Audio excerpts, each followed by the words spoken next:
বাগডোগরা থেকে হেলিকপ্টারে কোচবিহারে যাচ্ছেন সুকান্ত মজুমদার। হাতে সময় কম, প্রচারে যেতে হচ্ছে বিভিন্ন জায়গায় এবং সে কারণেই ব্যবহার করা হচ্ছে হেলিকপ্টার। আমি সরাসরি চলে যাব সুকান্ত মজুমদারের কাছে।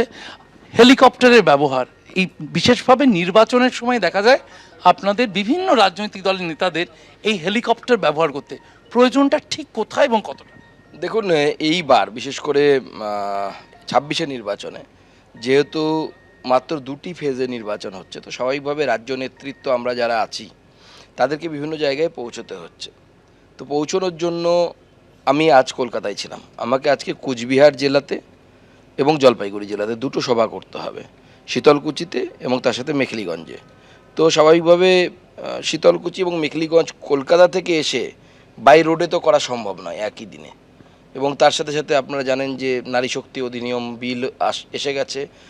আগামীকাল ভোটাভুটি আছে, যেখানে মহিলাদের লোকসভা, রাজ্যসভা এবং বিধানসভাতে 33% রিজার্ভেশন দেওয়া হবে। তো স্বাভাবিকভাবে তার জন্য আমাকে দিল্লি ফেরত যেতে হবে আজকেই।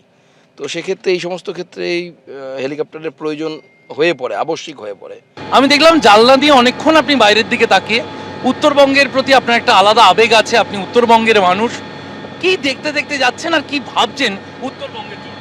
দেখুন, উত্তরবঙ্গ যেহেতু আমার রাজনীতিতে আসার আগে জীবনের বেশিরভাগ সময় কেটেছে এখানে, পড়াশুনো এখানে। প্রথমে নিজের শহরে graduation, master degree Balurghat, master ডিগ্রিতে আমি শিলিগুড়িতে ইউনিভার্সিটি থেকে করেছি। তারপরে সেখান থেকে দার্জিলিংয়ে চাকরি করতে যাওয়া। তো জীবনের একটা বড় অংশ শিলিগুড়ি, তারপরে মালদা। তো স্বাভাবিকভাবে উত্তরবঙ্গের প্রতি একটা আলাদা তো সেন্টিমেন্ট থাকবে, এতে অস্বীকার করার জায়গা নেই।